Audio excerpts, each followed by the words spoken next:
The morning the house decided to break him was the morning rain soaked through his shoes before sunrise, when the city felt colder than usual and grief sat heavier than hunger. He stood at the edge of a bus stop with a frayed jacket clutched tight, watching headlights smear across wet asphalt, and he knew, without drama or self-pity, that if he didn't keep moving, everything he loved would slide away. His mother's hands used to steady him on mornings like this. Now those hands were gone, and the world felt like a locked door he had to push open with his shoulder. If stories about kindness, second chances, and quiet resilience matter to you, take a moment right now to like this video, share it with someone who needs hope, comment with your thoughts, and subscribe to the channel. Your support keeps stories like this alive. He had been a son before he was a father, and a father before he was ready. When illness took his mother, it didn't ask permission or wait for the bills to be paid. It simply arrived and stayed until it had taken everything gentle from the small apartment they shared. She had worked as a maid in a grand house for nearly 2 decades, leaving before dawn and returning with stories about polished floors, locked rooms, and a man who lived alone in a mansion like a lighthouse without a keeper. She never complained. She never needed to. Her pride was quiet, stitched into the way she folded her uniform and the way she slipped coins into a jar for her grandson's future. When she passed, the jar sat half full on the counter, a promise unfinished. He replaced her because he had no other choice. The job wasn't offered with sympathy or ceremony, it was a simple exchange. Work for wages, silence for survival.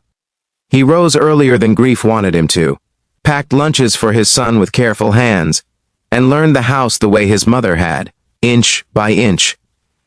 The mansion loomed with wide staircases and windows that reflected a version of him he didn't recognize.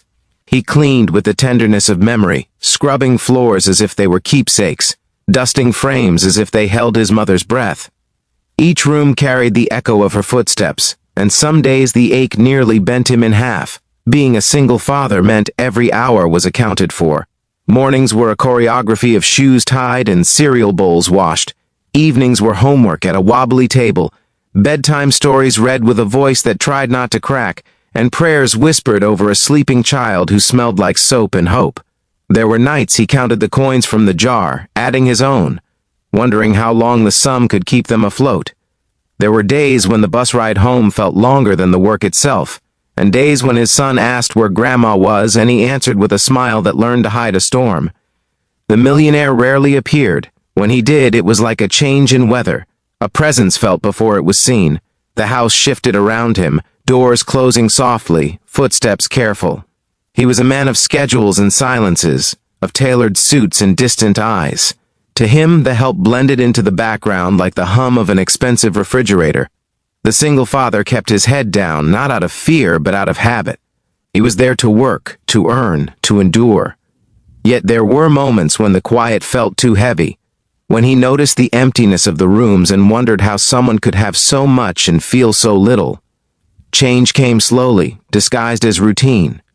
It arrived in the way the house began to look different under his care, not shinier but warmer. He placed a small plant near a window because it reminded him of his mother's sill. He fixed a loose stair because his son would sometimes visit on weekends, and he couldn't bear the thought of a fall. He learned the rhythms of the mansion and, without realizing it, gave them a pulse. The work was still work, but it became a kind of prayer, a daily offering to the idea that effort mattered even when unseen. The millionaire noticed without meaning to. He noticed the plant thriving where nothing had before. He noticed the absence of that sterile perfection that made a house feel like a museum. He noticed the man who arrived early and left late, who never asked for more and never took less seriously. He noticed, too, the occasional small sneakers by the door on Saturdays and the way laughter, rare and bright, echoed briefly in the halls before disappearing. Curiosity stirred, uncomfortable and unfamiliar. The day everything shifted began with a small disaster. A storm tore through the city, rattling windows and testing roofs. The mansion's aging pipes surrendered, and water spilled where it shouldn't, threatening damage that money alone couldn't reverse. Staff scrambled. Calls went unanswered. In the chaos, the single father moved without waiting for instruction. He shut valves, mopped floods, lifted rugs, and worked with a calm that surprised even him. He remembered his mother's advice, panic wastes time, and he let memory guide his hands. By the time the storm eased, the house stood saved by effort no ledger could capture. The millionaire arrived to aftermath rather than catastrophe. He walked through rooms that should have been ruined, and saw instead a man wringing out cloths with steady resolve. The shock wasn't in the damage avoided, it was in the devotion revealed. For the first time, he saw the man fully, not as labor, but as life. He asked questions he had never asked anyone who worked for him, and he listened to answers that didn't flatter or perform. He learned about a son with bright eyes, about a mother whose work had been love disguised as duty, about nights that felt too short and days that felt too long. Trust followed, hesitant but real. The single father was given responsibilities beyond mops and dusters. He coordinated repairs, managed schedules, and brought a sense of order that didn't erase warmth. With each task, he proved something that can't be taught, that care compounds. The mansion changed again, not in opulence, but in atmosphere. Meals were cooked with intention, music returned to rooms that had forgotten it. The house felt lived in, and the millionaire felt less alone than he had in years. Opportunity, when it came, didn't arrive as charity, it arrived as recognition. The millionaire offered stability, a contract, benefits, a schedule that respected fatherhood. He offered support for schooling, not as a grand gesture but as an investment in a child who already knew the value of work. The single father accepted with gratitude that didn't bow. He stood taller not because he was saved but because he was seen. Life didn't transform overnight.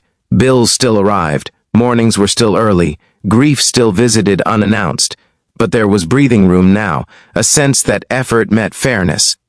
The son flourished, his laughter less guarded, his questions brighter. He learned that dignity wasn't about what you own but how you showed up. He watched his father come home tired and fulfilled, and he understood something profound, that love could look like sweeping floors and still build a future. The millionaire changed too, in ways he didn't expect. He learned that leadership meant attention. He learned that wealth without connection was a hollow achievement. He began to open his home, not to impress but to include. The mansion hosted dinners that felt like gatherings rather than displays. Staff stayed longer, not out of fear but loyalty. A culture formed around mutual respect, and it traced back to one man who replaced his mother not to climb but to survive. Near the end of this story, when the arc feels complete but the truth is still unfolding, take a moment with us. If this journey stirred something in you, please like the video, share it with someone who believes in quiet strength, and subscribe to keep these stories coming. Your engagement helps honor lives lived with courage. And before the ending, here's a special request. Comment below with one act of kindness you believe can change a life. The final image isn't of a mansion or a miracle. It's of a father and son on a modest couch, homework spread out, the evening light soft on their faces. It's of a man who learned that replacing his mother was not an erasure but a continuation, that dignity could be inherited through action. It's of a wealthy man who discovered that shock can lead to growth, and that recognition can be the richest gift. When the credits roll on a life like this, what lingers isn't the money or the house. It's the truth that kindness multiplies, that second chances arrive disguised as work, and that love, quiet, persistent, and brave, can turn survival into a home.